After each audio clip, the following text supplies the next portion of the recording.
We'll move on like we did last week. Okay. Moving back. Are we ready? I'm ready. Okay.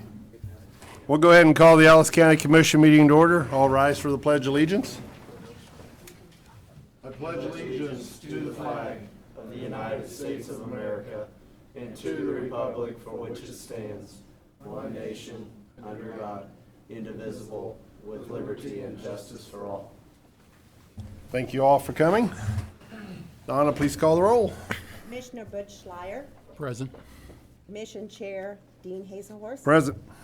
Commission Destin Roth. Present. You have a quorum present. Thank you.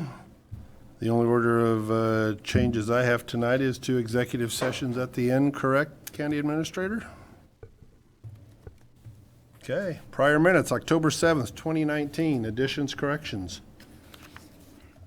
None that I saw. Stand approved as presented. Need a motion to approve the consent agenda, items A through G. I move we approve consent agenda items A through G as presented. I'll second that motion. Donna, we have a motion and a second. No further discussion.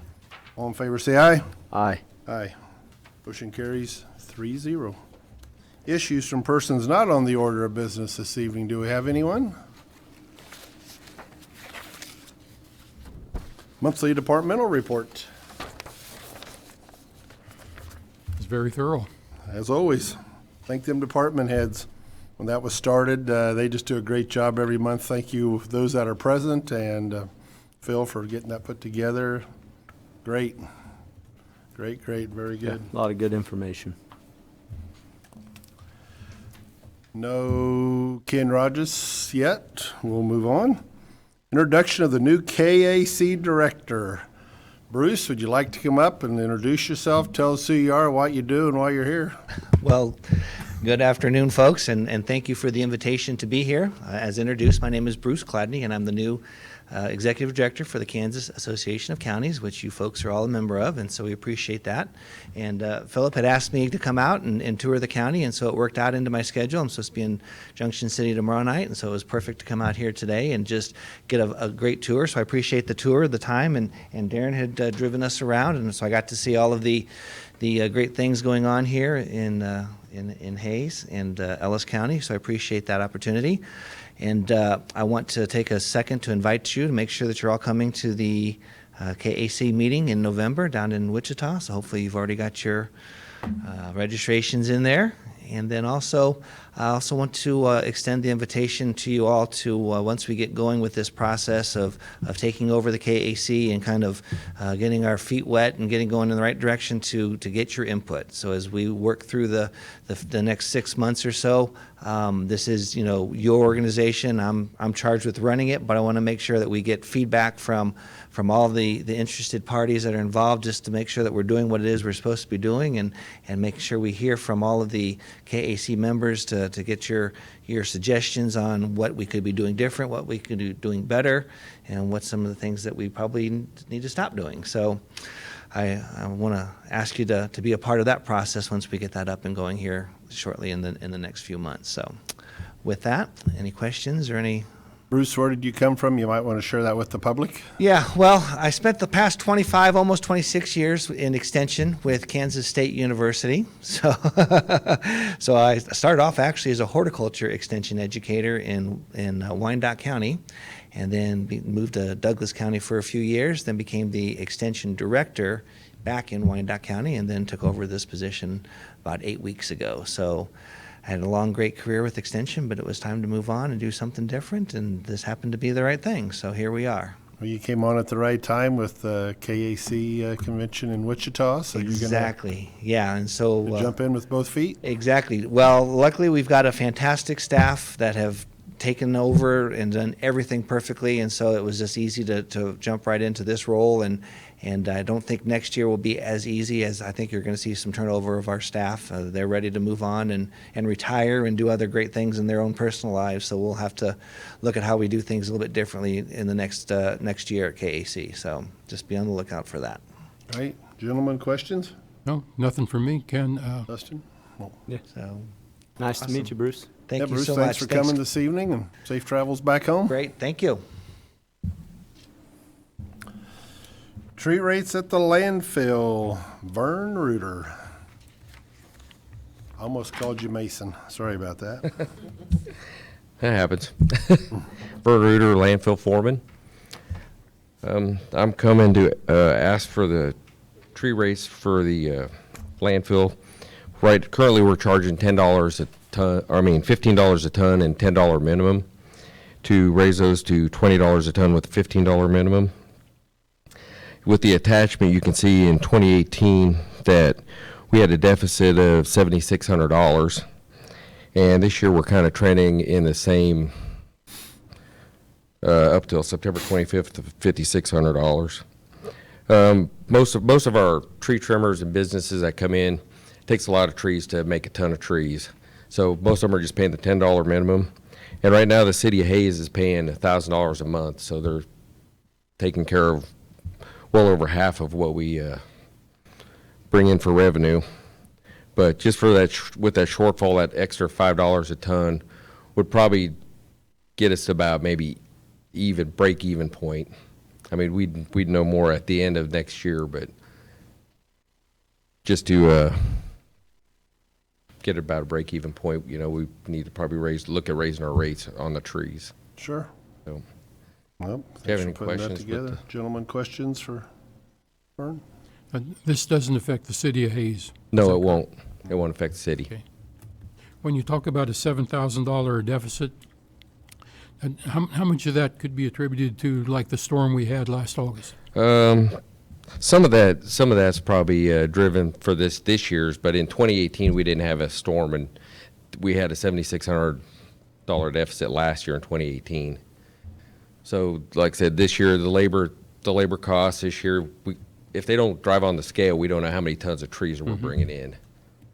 So we spent a lot of time pushing the trees into the fire, and the equipment wear and tear on it. The push pads on it, the filters, and then the labor hours I included in that too.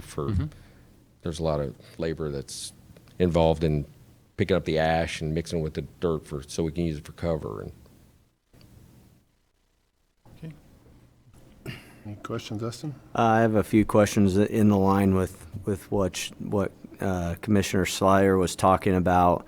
Do you have any idea or way of tracking how much of the work we do out there is from Hayes citizens versus from these commercial? We're asking the commercial guys to pick up the slack on this, and I just want to make sure we're being fair to the businesses and kind of how that contract works in terms of how many people maybe are driving through. I doubt you guys keep track of that, because I know when I go, I don't drive over the scale or anything like that. yeah, with the volume, I would say, if I had to guess, it'd be about a 50-50, because the tree trimmers, they all do bring loads of trees, where most of the residential people, just a pickup load. So, I mean, volume-wise, if I had to guess, it'd probably be about a 50-50. Okay. Would you say the city of Hayes is getting a pretty good deal at what they're paying for the number of people? If they were to not pay that and say have the citizens of Hayes pay that minimum fee? Yeah, I would say the citizens of Hayes are getting a pretty good deal Okay. for that price, because we'd probably collect a lot more. But I mean, with the volume of people we got coming through, we can't tie up the scale. People will be parked on 55th Street trying to get in with all the trees that we do have come in. Okay, so it helps both of us that we don't have to do the counting and stuff like that. Yeah. That's the only thing I would say we need to look at on this, is make sure we're being fair to the commercial businesses, the tree trimming businesses and stuff like that. I think as far as going in January 2nd, that'd be fine. And then maybe let's take a look at it, make sure that we are collecting the proper rate from the city of Hayes. If they're getting a good deal, then maybe it shouldn't be as good of a deal, so we don't have to do so much to the commercial businesses. But I think we're right on the right lines here, and as we've discussed before, we can't run non-profitable things out there. That's not the way that works. It's not like all the other parts of this county where we're doing it with tax money. So anything from you? Nope, it's been a contract for a while, so. Yeah, how long has it been that we've been charging this rate? Almost 2 years. Couple years. Yeah, a couple years. Yeah, we set that back in whenever that was, 17 Yeah. or 16. It was the beginning of 18. Was it 18? Yeah. Okay. Okay. Well, I know on this we can't get beat up on stuff. We have to set the rates the way they're the way it's charging us. And as you've discussed with the ash and stuff, you guys are cleaning air filters constantly when you work on this stuff. And I can imagine as fine a dust and ash that is, it's tough on our machinery. So I'd be willing to make a motion. You ready? It's all yours. I move that the commission raise the rate for licensed tree trimmers and commercial businesses bringing in trees from $15 a ton and a $10 minimum to $20 a ton and a $15 minimum starting January 2nd, 2020. I'll second that motion. Donna, we have a motion and a second. Any further discussion? All in favor say aye. Aye. Aye. Opposed? Oh, you said aye. I'm an aye. Oh, 3 ayes, I'm sorry. Motion carries 3-0. All right, Thank you very much. I believe our guest has arrived. We will have a legislative review from State Representative Ken Rogers, 110th District. He's going to share all of his wit and wisdom with us. Yes, preacher. You ready? Yes, preacher. Is that it? All right. Good evening. Evening. Thank you for the invitation. You bet. I tried. I was in the city of Hayes at 5 o'clock. Unlike the last time I think I addressed you all, it was, I think you were waiting around for me, so I did get the time right. And when the wind comes out of the west, you don't get any benefit of getting here or not on time. But I appreciate representing what I call Greater Ellis County, and have enjoy listening to the concerns, and also I hope doing a good job of representing. We'll talk a little bit about kind of what might be going on in January, but I understand you had my other colleagues already, so they pretty much answered all the tough questions. So, since we've set this up, just for the record, I want to appreciate what Mr. Smith-Haynes has done for the county in our relationship, as far as to keep me informed, and those of us that do represent Ellis County. We wish you well as you move closer that way, and understand the family reasons, but you've done a great job here in Ellis County, so I just want you to and let the commission know that from our standpoint. Well, the legislative session that has gone before us really didn't accomplish much of anything.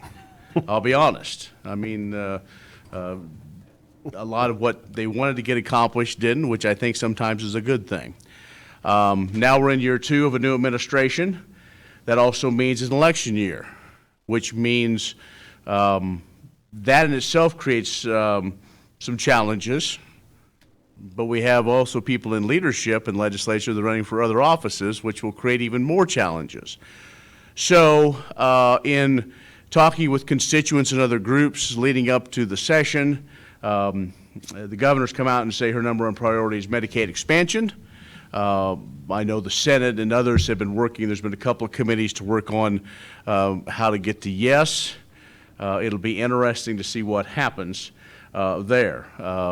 It's going to be probably not as easy as what some would like, but that's going to probably take up a lot of sideline discussions, and probably nothing will get resolved towards the end. As you know, we did make a little progress in state and county relationships, I think, through the transportation situation from last year, and then some legislation that was done during the session. One of your locals and other folks that have been to a lot of those meetings, where we did bring back at least a little bit of money for the bridge fund. Not nearly what we wanted, but at least it was a start. And I hope that you as counties can see that we're trying to make some good faith efforts. And that's what I think, if something could come out of last session, it was trying to make some good faith efforts of knowing, some of us that the kind of our small government people, there is a role for state government to play to make sure there's not an extra burden on the counties and so on. We had one freshman legislator last year that said his main goal was to keep property taxes low, and I said, that's a great idea, but I said, that's the role of your county commissioners. So not much we can do with property taxes as long as we don't do things that would force you all to raise your hand in providing services. Another issue that's going to take a lot of time and maybe some energy is early childhood education. That's been one that a core of legislators have wanted to work on, and we don't know how many dollars that's going to be. But if we just say, for argument's sake, Medicaid expansion, which could be anywhere from $40 to $140 million, early childhood education could be upwards of 40, 20, where you want to put that number on. Also, a transportation plan that they want to get started in some form. Now, I will say the agreement is that the ending of this last transportation plan needs to get finished or in the queue before we start a new one. And one of those projects is in the northern part of the 110th District, is a little stretch of 383 that seemingly some of those things have gotten taken care of, so that will be started kind of back in progress now. There was a couple of legal situations with the railroad, abandonment, if you will, that needed to get taken care of so as we move forward. So add those three up, and that's the money that we have. That people think we have a big rainy day fund, and we have things that we have can do a lot of new spending. Well, those three things right there probably will take up everything we have. So that means as we look at the session, we'll go back to having to make some tough choices. Now, last year, there probably wasn't many tough choices being made because of situations that happened a year or two before with increased taxes, brought in more revenue. But that doesn't last very long because of fully funding education, K through 12 education, and I did support that, realizing that it was a pretty heavy vote, but the time sometimes to get things moving forward, you do, and I am committed to our small schools and to our K-12, and also serving as chair of higher education. We had a little additional money, which folks like Fort Hays does a great job and continue to hold the line and be one of the leaders and hold the line on tuition increases. Some of our other universities weren't quite that way, but they saw the light as we got down to it moving forward. So that's going to be some of the battles as well in looking at the session. One thing coming up very soon is that's kind of, I don't know if it's going to sneak up on people or not, but with this local election, we have a constitutional change from the way the census and the way we're counting members as far as citizens and where they live, and it could have a possible impact in Ellis County and Fort Hays State students. And it's kind of, there's probably going to see a bigger push now till, to the next few weeks till election. And what kind of implication will that have? We still don't know yet, but it's one of the thing is why it's being done. Secretary of State Schwab said, this could help our process when it comes to redistricting and so on, because with the way Kansas does it, we're one of, I think, 2 states that because of our military installations and colleges, that how people are counted, that by the time you do a recount, it costs more money, and also we're kind of behind the 8 ball in being one of the last states then to reapportion. So it's going to be key, with local elections. Sometimes they don't get the thrill of every 4 years of the presidential election. Not only is it key for your local leaders, but also for this constitutional amendment. So those are some of the things that will be coming up, and I'm here to learn as much as well. So any questions that you have or things I didn't address? You kind of covered them for me, but I can see your frustrations in some of those areas too, where it's just unlimited, a lot of money going out in a lot of places. Well, and you and others were when we were out at the fairgrounds with the area a situation with the area other county officials that we serve for a reason, and we serve to try to do what we think is best. But it also means to go to meetings like here, there, and other constituent meetings to learn what's on their mind, and then you have to decide what's in the best interest of them. It may not be the most popular thing, and sometimes it may be what you think, but if it's going to be the best for the area. But like I say, we will continue the fight. No, we appreciate everything you're doing, and As you know, we're working on that project northwest of town, and we appreciate all the KDOT dollars you support going forward and helping out the county. Well, and that, right, and I think that's going to be something, and I'm not sure if that's going to be part of the big transportation plan or try to separate that out. I know that the feds have been, I think, been working very well with you as well, and I would hope that that's something that we can, I don't necessarily want to use the word fast track or not, but I think it's very important to the economic viability of Ellis County, but I think also for this whole region. The area is not only the traffic that it will kind of divert through downtown, but those employers that are out there, they need to make sure that the community is invested in them as well. And I think this goes a long way. It does. Thank you. Ken, do you hear a lot of support for the Medicaid expansion issue? Well, excuse me. I think in some areas there are. I think, if you have an honest conversation about what exactly it is, then that may skew, because we really don't know. I mean, I was asked in Hayes after the session, said, do you support it? How would you vote? I said, give me a bill to make a blanket statement, because I think what you're going to find is what's being discussed this off session is something different than what was passed in the House last year. Mm-hmm. I think also when you look at Medicaid expansion, it would be, I think, of great help here to the Hayes Medical Center. But some of my rural hospitals, their reimbursement rate is different. And so I think what is our main goal? Is our main goal to keep all our rural hospitals, our critical access hospitals going?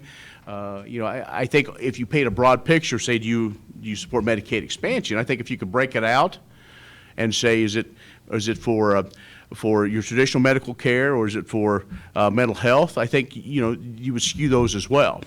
But I honestly, I would say out here it's probably 50-50. Mm-hmm. But so far I've been opposed to it because what I am not aware of is what the total cost is. Just like I said earlier, some are saying 40, some are saying 60, some are saying 100 and some million. We don't know. Really, it's because we don't know how many. If Missouri had passed it and had it implemented, I might feel a little different, just because we don't know how many people in that Kansas City metro area could jump across the state line. We have a representative that lives, a mile from the Missouri border, and how much business do they do? I mean, they work in Missouri side, and so there's, that's the thing of having a good idea of what for sure the costs were. I think that's going to go a long way, I think, in determining what comes out maybe of the working group and what we'll have to discuss in January. Mm-hmm. Okay. Mm-hmm. Dustin, questions? Just a couple hot button issues, I guess, Ken, things I'd like you to comment on. One is working on a constitutional amendment to protect the right to life in Kansas because of the Supreme Court's decision that they came down with. What are your thoughts on that? How's that coming along? Is it something you think that you can garner enough support for?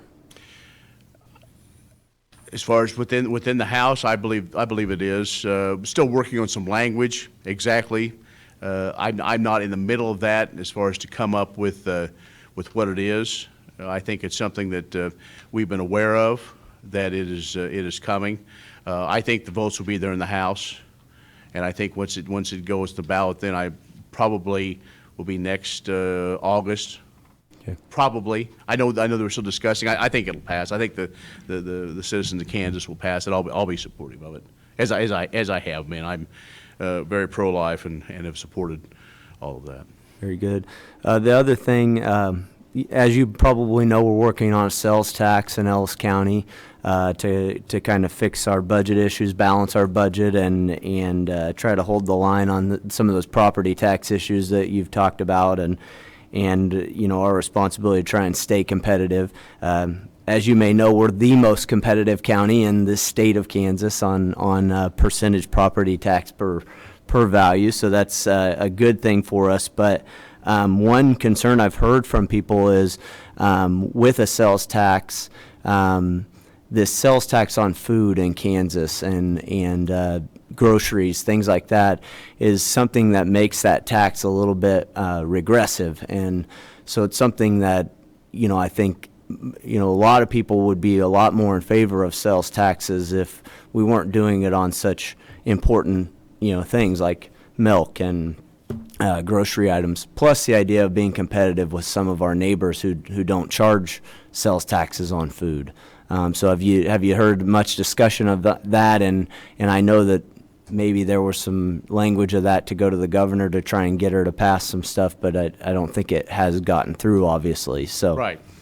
Thanks for the question. 2 years ago, I had a bill in tax committee to do kind of a step down, if you will, of sales tax on food based on how strong the economy was, and talking to accountants and others saying that's tough because you're always lagging behind. So I backed off that. Last year, I was one of several that, as we were again serving on the tax committee and looking at a package to put all those together. And of course, sales tax on food is one that we've worked on primarily because, again, what's on Missouri and the rate they have.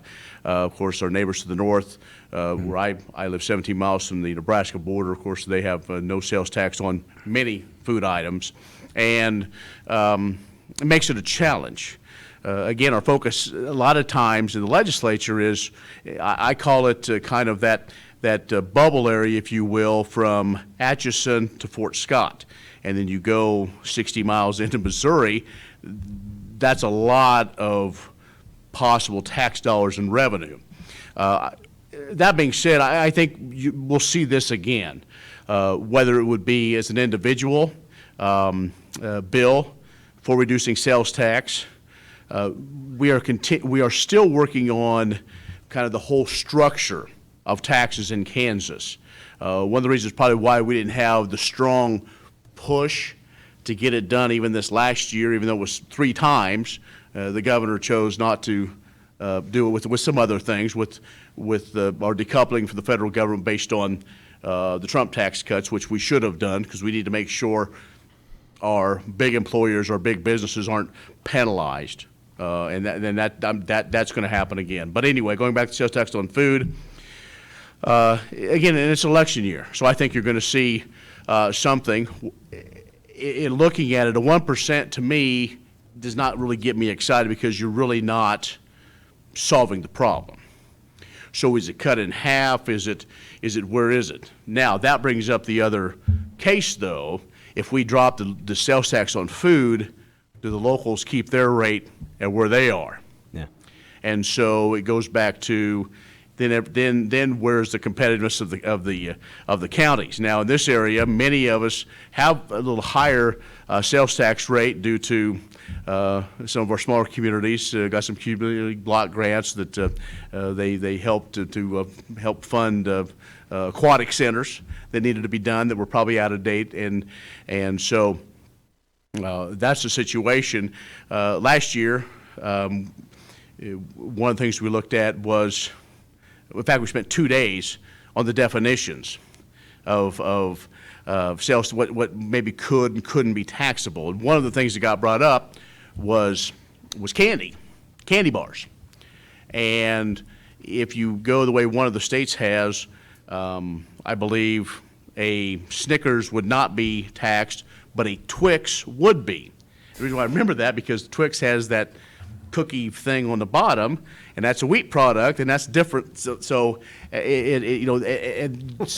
sometimes though you get derailed then that way where you're really trying to bring some relief to folks, and let's hope that happens, and let's also hope that honestly in the bigger picture we get these tariff situations figured out. We get agriculture markets. We get the oil market turned back around. As I've been telling folks, there's money here just waiting. Once we get some of these things figured out, people here want to participate stronger in the economy. We talk about there's a lot of bright spots in this economy, but here there's still some reluctancy. I think we've seen that if you go up and down Main Street and talk to the retailers. Awesome. Well, I also want to thank you for your support on the Northwest Business Corridor and being a voice for us as you said, has been said many times, we know that that's a incredibly important project for Ellis County, but also for all of Northwest Kansas, and our economy out here is really needing that project in order to stay competitive with our infrastructure needs. So appreciate all that, and appreciate you talking about what we had there.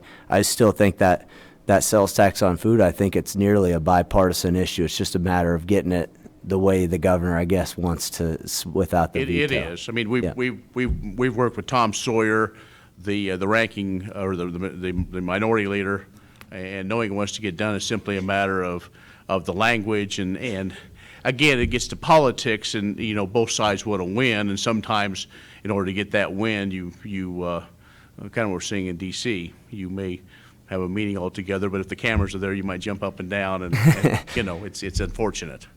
Okay. We appreciate it. Appreciate you too, Ken. Thanks. Ken, thank you for coming. Phil, you got anything for him? Nope. Ken, while you're up here, you may stop and introduce yourself to Bruce Cladney. He is the new KAC Executive Director, if you have not met him yet. Yep. Good to see you. Good to see you too. Transfer of property from Fire District to Ellis Fire Department. Darren Meyer.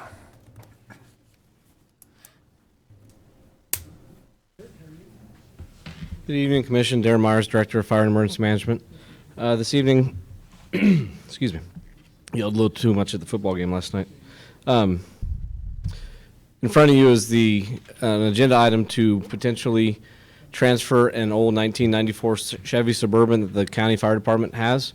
In the next budget year in January, it's scheduled to be replaced. And with knowing that, and since the Ellis Fire Department and the Company 6 over there in Ellis are basically the same volunteers, they know the plan. But they were interested to see if the county would be willing to transfer that property over to them, so that way they would have an additional transport vehicle for multiple different reasons within the city of Ellis, whether it be for a command vehicle for fires or incidents, to transport additional people around town for a call instead of using their personal vehicles, as well as using it for meetings and training events throughout the area, as well as the state, for their department. And this is kind of a similar situation that, as Commissioner Hazelhorst done was that 2 years ago when we gave the radios over to the Gorham Fire Department. We donated them as an in-kind donation from one county government to another. It was a fire district. So I just thought that it would be a good way to show our partnership with our community over there in Ellis, and I thought I would ask the commission if that would be okay to do that.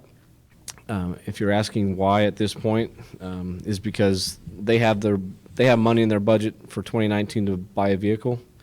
If we do this, that means they'll be able to use that budget to either put in reserves for a future replacement of a vehicle or to purchase other things. And if the commission would not approve it, then they would go forth to try to find a different vehicle before this budget year for them ends. I don't have a problem with it. No, I don't have a problem with it either, Darren.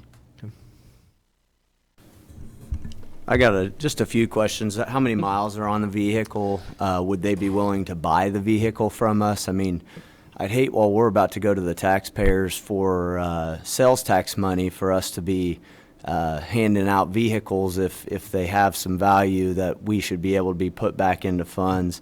I know we did a little spending last week, or potential spending that could be covered by this. Are they not interested in the vehicle unless it's a donation? So a couple things. The vehicle itself is 94. It hasn't been used very much until the last couple years when we started shifting the way that county operates. And I believe it's got just under 16,000 miles. So for a 1994, it's got very minimal miles on it. I wouldn't say that they are not interested in not paying for it, but I figure I would at least come to the commission just to donate them like we've done in the past. I've kind of looked online just to see something similar, how much it would sell. Our original plan, if this didn't go through, would be to sell it on Purple Wave, so we can't really guarantee how much it would cost. But online, they're selling for something similar, about $2,000 to $3,000. And I had asked the fire chief over there, if necessary, if they would buy it, if they would offer us, up to $1,000. And he said he can't officially approve that, but he said that would be something they would be willing to ask to do. And also at the same time, when we're asking, just to also clarify to the community that may be listening, if we sold it or if we gave the donation away, it would not really necessarily impact, I know the perception of it, but with the fire district being completely separate out of the general fund, the sales tax would not have an impact on the fire district, no matter which or both taxes get approved. So, yeah, there is that perception that we may be giving that vehicle away. However, it's going to another district or a fire department within the county. Yeah, separate taxing entity. Yeah, I know sometimes that's hard to understand, and they don't understand that. I just am afraid of the perception that we may create, and or just from a governance standpoint, the precedents that may be created by this type of thing. Especially if we're giving it. At what point do we have other parts of the county go, well, why couldn't we get this? Why didn't you give this to us? I think we start the giving out process, and it seems to me like a possible slippery slope. I think we should definitely give them a deal. I think we should definitely be good, stewards of, obviously what we have collected and what we've done. But it seems like the type of property, kind of as opposed to the idea of these safety radios. It's a single cell. It's, it's not obsolete in terms of technology and stuff. I just think we have about possibly a $300 expenditure from last week for to get the device that we had looked at if it comes over that $1,000 budget. These are the little types of things I think we could knock out while still giving our neighbors a great deal on something or another community. I don't know how you guys feel on that. It's just, like I said, I have a little concern of precedence and a little concern over us running into some favoritism issues possibly. I don't think there's any favoritism at all. We need to remember that Ellis does help us fight fires over into Trigo County. They help us over here. When we have fires, we need mutual aid to come across. I don't think that comes into play. We just gave Gorm radios a year ago or whenever that was, whatever them was valued at. I don't remember at the time, but I'm thinking there was like 300 a radio maybe. That's about right, 200 to 300 depending on the radio. Okay. And we gave them 4? 7. 7. Okay, so with that being said, I think it needs to be donated to them. If it's going to cost us $1, I'll throw in $1 for a purchase price. But, I just feel we're working with them. They work with us. Like I say, we did Gorm, and Gorm works with us crossing Russell into Ellis County. As you know, them lines cross. So I think it's a good deal to donate it to them. It's going to be used within our county. It's not going to be going out of county to be used. Anyway, it's going to be used in county. I'm in favor of the donation for the a small value that this truck is worth. It could save the citizens over there. It's tax money too. If they could put that money, they're going to, instead of purchasing another vehicle, they'll be putting that back in their capital account. So, I guess I like that too. If they happen to have a natural disaster over there, tornado, whatever, could be something to be used to transport people with to and from in an emergency situation, even off I-70 in a blizzard condition. We could get, 6, 7 people in there probably. And it could also be used for an emergency situations when I-70 is shut down also. So I'm in favor of the donation. I am too. Do we need to vote? You guys want to make a motion? I guess we don't have a motion here. I'd imagine this is a final decision. You just need a word from us, essentially, Darren. Correct. That way they knew how to plan for the end of the year. If the commission would say no, they would go forward with trying to buy another vehicle. If you guys gave the intent to move forward, they would use that money for something else. Before the transfer of property is actually done, it will be brought back before the commission to approve it, because the movement of title from Ellis County to the city of Ellis will have to be done. And we just had this discussion in an executive team session. They'll have to have one of the commissioners sign that at that time. Well, at least I just wanted to say my piece on it. Like I said, I'm a little concerned about precedents, but it is a very small item, and it is something that's a different way of a taxing entity, and so I can see from that perspective it being not very big of a deal, but something that I felt like I should at least discuss with you guys. So if you guys are for it, I think let's go ahead and go forward with it, Darren. Okay, I'll let them know. Thank you, Darren. Thanks for your time. You bet. Thank you. Next item, appointment of interim county administrator. Mr. Chair, County Administrator Philip Smith Haynes. Following your last county commission meeting last Monday, on Tuesday, October 15th, I did tender my resignation as Ellis County Administrator effective November 27th. I've accepted a new position. We'll be moving the 1st of December. I would request at this time that your commission appoint an interim county administrator to take over effective November 28th. I'm making the request because I would like to have a little bit of time to work with whoever you might choose for that to get them up to speed with the projects. That's why I gave the notice period that I did in order to ease that transition, and so would just request that you make an appointment at this time. Okay, thank you, Phil. Again, as much as we hate to lose him, and he has to go further east here, but we do understand family still comes first, and we appreciate all the time that Phil has served here. Everything he's done for Ellis County on my time of working with him has been great, really enjoyed it. With that, we need to have somebody follow in his footsteps, at least as an interim for a while. We don't know how long that position will be. It may be maybe for 120 days, maybe for 6 months. We don't know that answer, maybe longer. But in the meantime, we do feel that somebody does need to sit with Phil and work with him directly and the commission so they can be brought up to speed. I know my fellow commissioners know who it is going to be. At this time, I'd ask for one of you to make a motion, whoever it may be. I'll make a motion that we appoint Darren Myers as the interim county administrator. We have a motion. Do we have a second? I second that. We have a second. Thank you, Dustin. Any further discussion, gentlemen? Again, Darren will be working with Phil hand in hand until he leaves, of course. I know he's not going to have all the knowledge and brought up to speed as quick as we'd like him, but we are going to have at least a good month, a little over a month with him. So Darren, we thank you for accepting that. And commissioners and Phil, thank you for putting that together and coming up with a great choice. And at this Do we time, need to vote? we'll vote. All in favor, say aye. Aye. Aye. Motion carries, Donna, 3-0.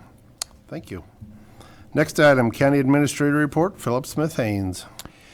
Thank you, Mr. Chair. The only thing that I had to share this evening was regarding the canvas for the election, and it sounds like all three of the commissioners are available after we come back from the KAC conference on November 14th, so we will plan on doing the election canvas that evening.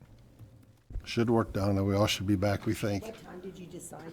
I think you said 5. I think we're going to try and 5. do 5. 5 o'clock, gentlemen. I guess that all works for everyone. Commission reports. I don't have a report. Dustin? This week I'll be going to my last session of Leadership Kansas, and if I show up to everything, I imagine they'll graduate me from this thing. We get to do a tour of Fort Riley, which I'm really excited about.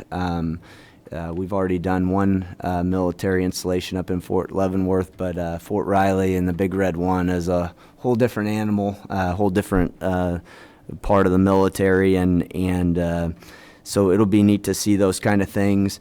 This Leadership Kansas class has been much more than I expected. I've learned so much more. I've made contacts that I imagine I will be able to use until the day I die. So I'm second youngest in the class, though, so they might all be gone by the time I die.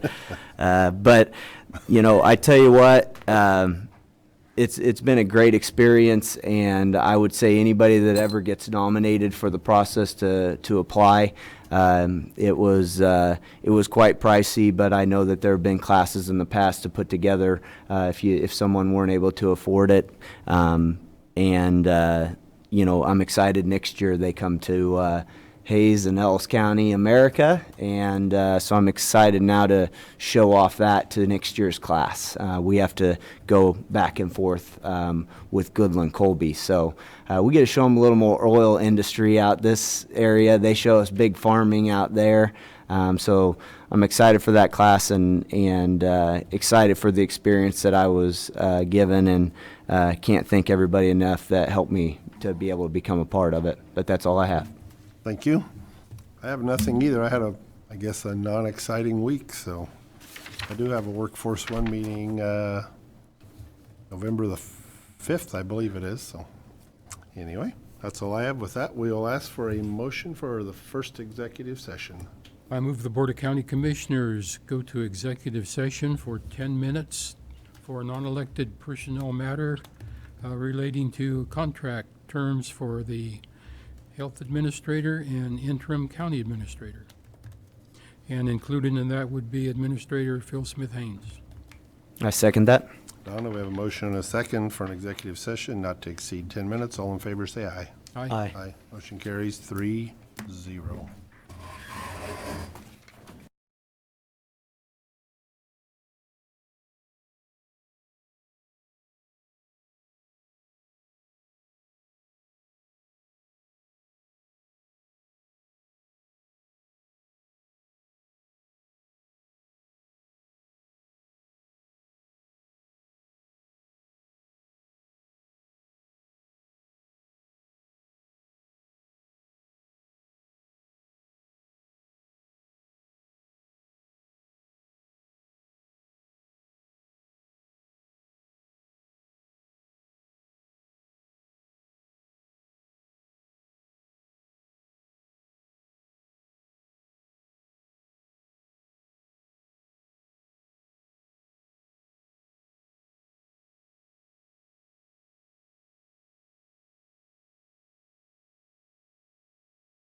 No action, Donna. Okay? And we will ask for another motion to go into Okay. executive session. I make a motion, we go into executive session for non-elected personnel matters regarding personnel at the Health Department for a period of 15 minutes. Those in attendance would be Administrator Phil Smith-Haynes, Administrator Carrie McHugh, and Jason Kennedy. I will second that motion. All in favor, say aye. Aye. Aye.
also, I was going through the stuff last week because of personal Medicaid information. Yeah. We also do pay $9. On a close. Hey, awesome. Thanks for coming. Yeah. Ken, thanks for coming.